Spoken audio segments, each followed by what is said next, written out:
Right, this video's been a long time coming. People have been asking me, and to be fair, I meant to do this so long ago. So this is my bike, this is my Yamaha Niken. You'd have seen it if you've watched any of my tour videos, my trip to France, my trip to Germany, my trip to Wales, all my tours for the last year. All been on this bad boy, and I just wanted to do really a review of my experience over the last year of having this bike, and good things and bad things with it. So let's start with a walk around. I'll just do it very quickly. These bikes have been out for ages, but just to show you mine, show you additions I've made to it.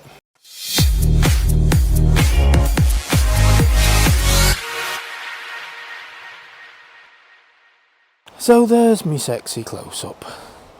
I'm calling it sexy. You might not, but let me know in the comments. But I really like this bike. I've had it now for coming up to about a year and a half. So the year review is a bit late. But you can see it still looks absolutely mint, even though it's wet and a bit dirty. But I've done thousands of miles on this bike, and it has not missed a beat. It has been absolutely amazing. That's the view that everyone always keeps their mouth wide open for.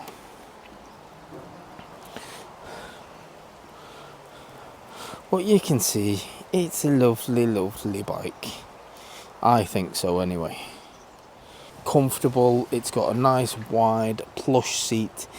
Perfect for all day riding. The additions I've put on this, because this isn't the touring model, it's just a standard Niken, but I've got like the touring pack on the rear. So I've got the back plate that's been put on. It's just a must if you're going to tour, otherwise your bags just sag like towards the wheel. Not good. The view you get when you're riding, because that's something everyone says, how does it feel? Is it not weird with two wheels at the front? Well, truth be told, this is your view you get when you ride. So when you're riding, it just looks like any other motorcycle. You can't see two wheels. It just looks a bit wide at the front, that's all. It doesn't feel like there's two wheels at the front. It just feels really comfortable, stable, and lots of grip at the front. But that's about it. One of the few bikes I've owned that you can ride all day, full day's riding, get off and feel fresh as a daisy, because it's so comfortable. It's really comfortable sitting position. I always show buttons when I go around and do my bike reviews, so I'll show you the buttons on here. There are lots of them, but it's mainly because this bike has got a couple of different modes. It's got cruise control, it's got all those kind of traction control, all that malarkey, and there's pretty much buttons for all of it. So I've got a horn, I've got my cruise control there, that's for your cruise. This is also for your cruise, so going to put your speed up and down. You've got your indicator, you've got your high and low beam, then you've got another button here for your menu, so you're going up and down. I think that changes the traction control actually. There's 3 levels on that. Then you've got your hazard lights, you've got a mode button. That is your 3 modes, down as 1, 2, 3 on this. But it's decent. There's a lot of buttons, but everything's straightforward. Everything's dead easy to change and swap around. It's just dead easy. The things I've added set up for my tours really, because I've got the TomTom navigation. That's all hardwired in, so I've toured Europe using a TomTom. It is brilliant. And I've also got my quad lock on there as well. Initially, because I didn't have this, so I don't really need that now unless I'm charging my phone. If I'm charging my phone, it's an ideal place to do it. I can charge it via the bike and just attach it there. Screen wise, this is one thing that's being improved on the new model. So I've just got an LCD screen on this, that it's nice and digital. You've got everything you need with your rev counter across the top. You've got your fuel gauge, big speedo, air temperature. You can change that. So you can change that to see what MPG you're getting, your average MPG, your trip miles. You can just go through them. That's what these buttons are for. I've been averaging 53.5 miles per gallon, which I don't think that's particularly bad. can very easily change this bike to kilometers as well.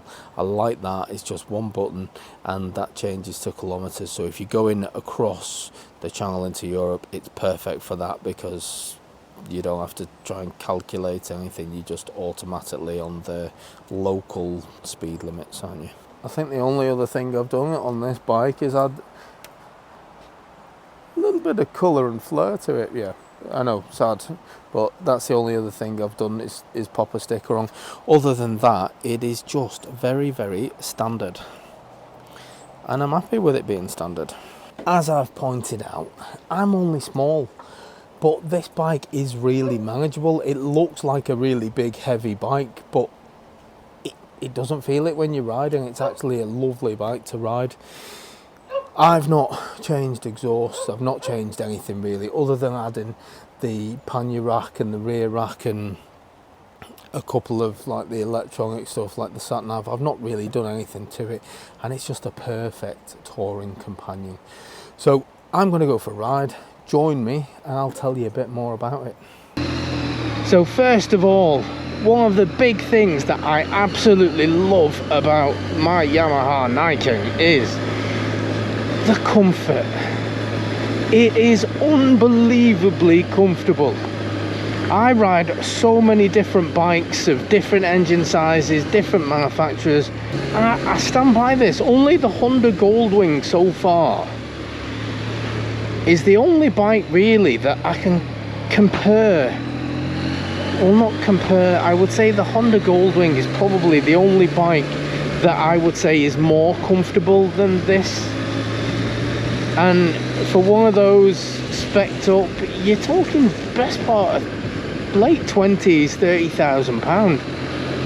That is obscene. The bike itself, brand new, is actually, well, it's not good value. I'm gonna pop that out there, right?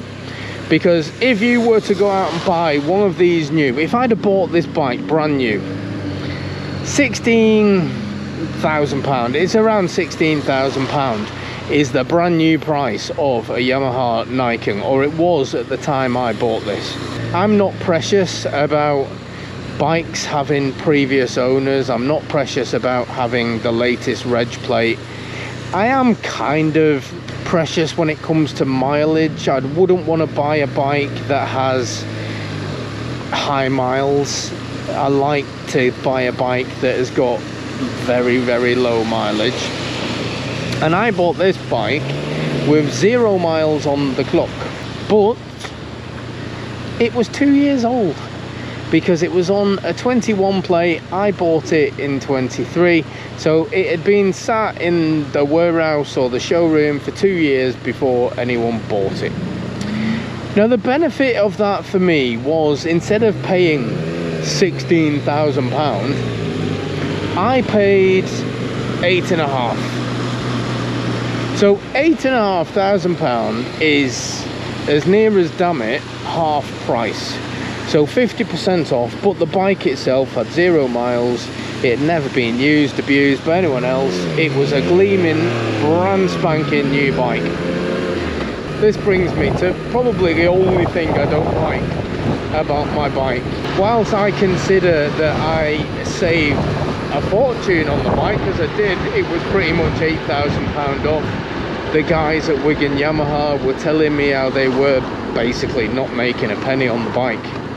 They weren't making any money on it because it had sat for so long and it was being sold at such a massive discount. They basically made no money. Now I don't believe that, because bikes, dealerships have to make money. It's how they keep the power on, isn't it? It's how they keep running. But they've probably made little on it compared to what they would have made if they'd have sold a brand new one. This is the big thing I don't like, is that normally, having owned a bike for 12 months, I think, do you know what? I want to trade it in for something else, because I use my bikes for my YouTube channel. They're part of this YouTube business that I've found myself in.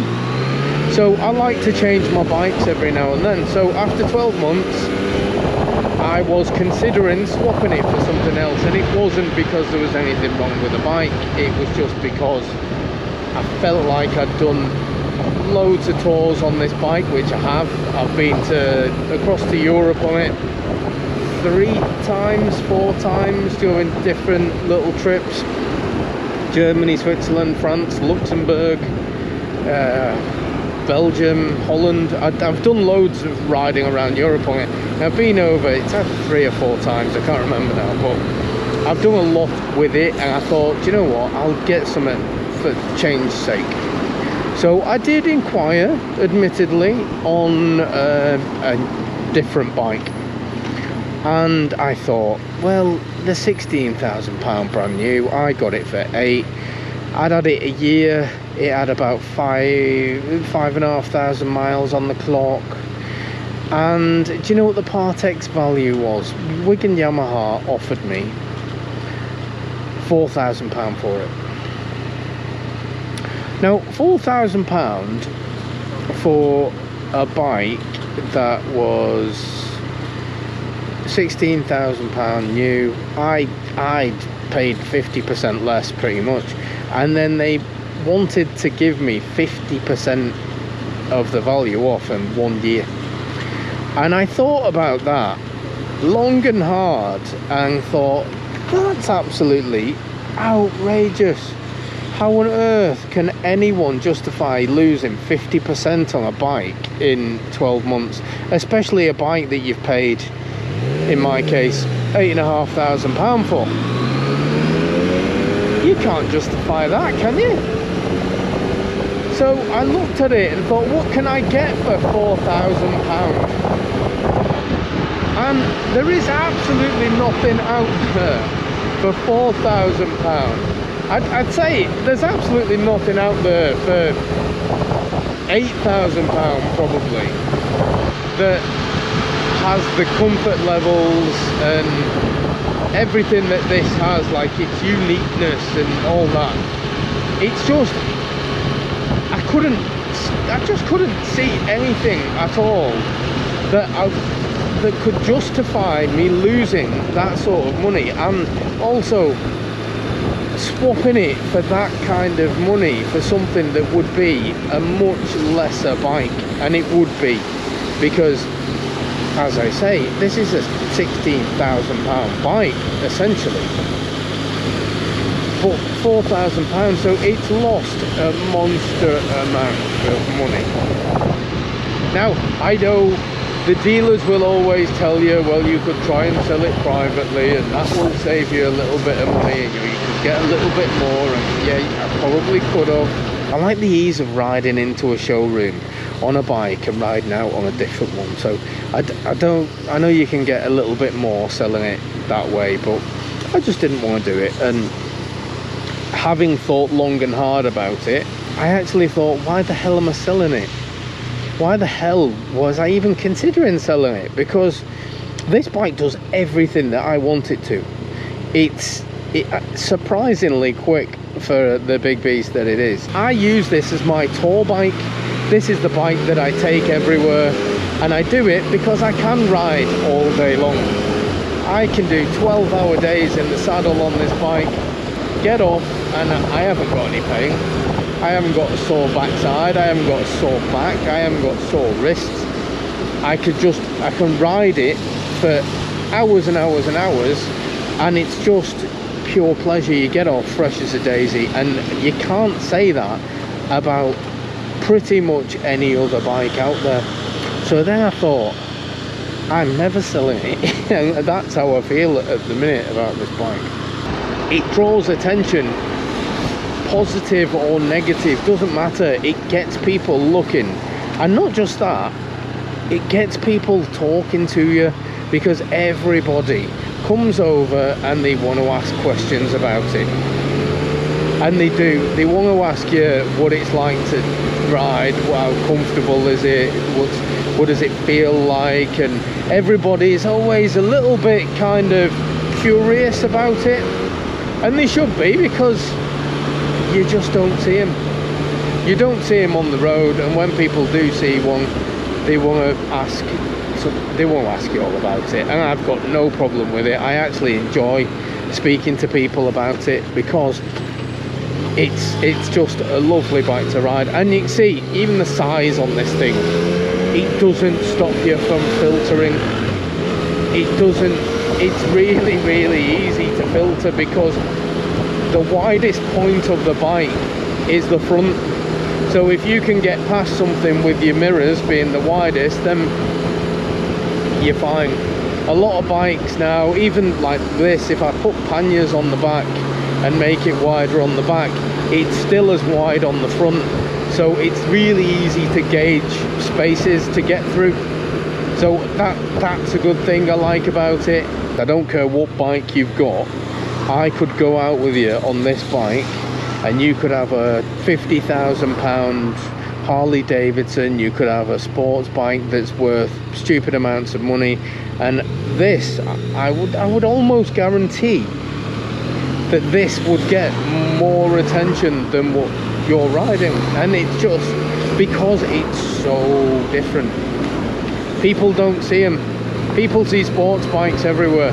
People see 30, 40,000 pound Harley Davidsons everywhere. Whereas I still today have never seen another one of these on the road. Yes, you know it.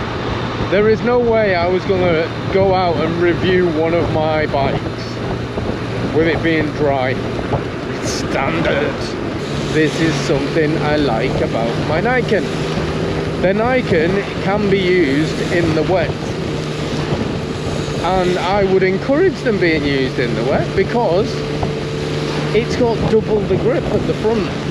So it means you can throw them about in the wet and you're gonna feel the grip at the front, and they are very, very good at that.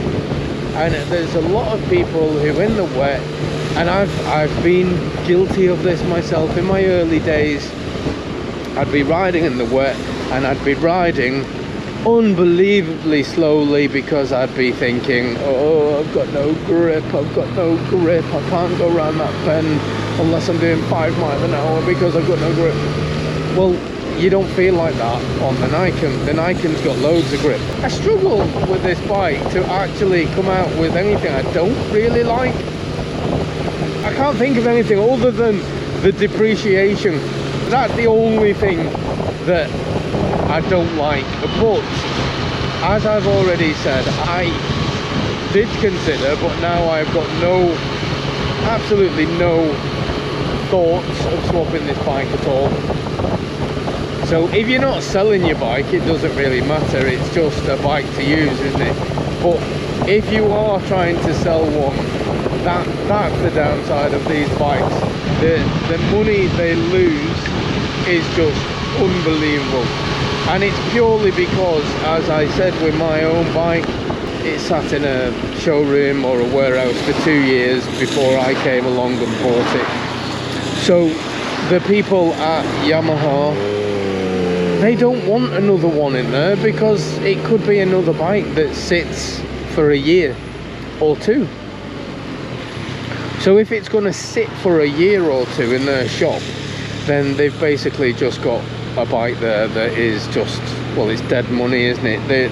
It's all about them making profit, and it's not making profit if it's stuck in a showroom for 2 years. So I see it from their point of view, having been into many dealerships over the years doing this YouTube stuff. I see it all the time. They want bikes that they can sell quickly, quick profit. That's what keeps the lights on. And people might say, oh, buy private because you get it cheaper, and you get it cheaper, but you've got to appreciate that if you buy from a dealer, you've got warranties, you've got the peace of mind that if anything goes wrong with it, you've got a dealership that's going to fix it. You've got the security. You don't get that if you buy it privately. And also, what you also don't get, and I've seen today, and I've seen quite a lot on Facebook as well, and this is a warning to everybody buying a bike privately. Finance deals now are unbelievably easy and convenient to get on motorcycles. They are.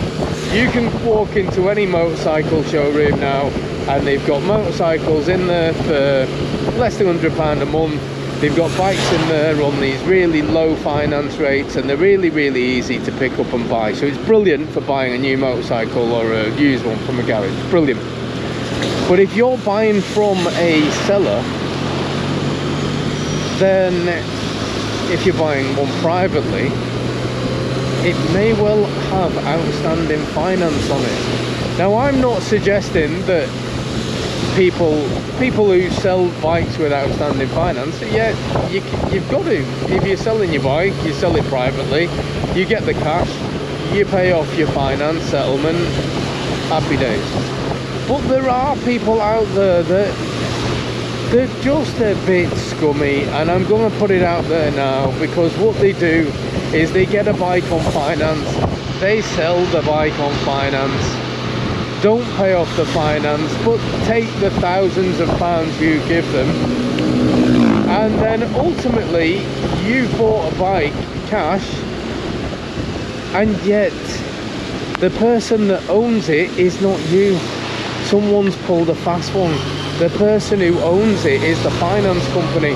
And I've seen a few people posting on Facebook about this recently, and it's an absolute shit trick from the person who sold it to you. They've basically just scammed you, because the finance company owns the bike, you don't. Somebody's basically stole thousands of pounds off you. I'm not going to be one of those that go, that's why you should do a car vertical check. I'm not doing that, because car vertical have not asked me. They've asked everyone else on YouTube, because I see them on every single bloody thing I watch. This bike is going to be with me probably forever. Honestly, that's how I feel about this motorcycle. I do think that it is one of those bikes that once you've had one and you come to appreciate it, there's just nothing quite like it out there. If you're a person who buys a bike to keep, if you're a person that buys a bike to keep for years and years, or you just want a tour bike or whatever, then I 100% would recommend this, because the bike itself is awesome. It's awesome. I absolutely love it. Its looks and its individuality, it's just unique, and for that I think it's a keeper for me. So yeah, that's gonna do me for my my year review. Well, year and a half review. Sorry, I was a bit late, but that's gonna do me for it. I hope you've learned something. If you're considering one, please go out and ride one, because you won't appreciate just how good it is until you ride it. Yeah, I think that's going to do me. All the best, everyone. I'm going to go and dry off. In fact, I'm going to have to give this a wipe down as well, because it's soaked. But I'm going to go and dry the bike off, and I will catch you guys on the next one for another review. So yeah, for now, catch you later. Bye.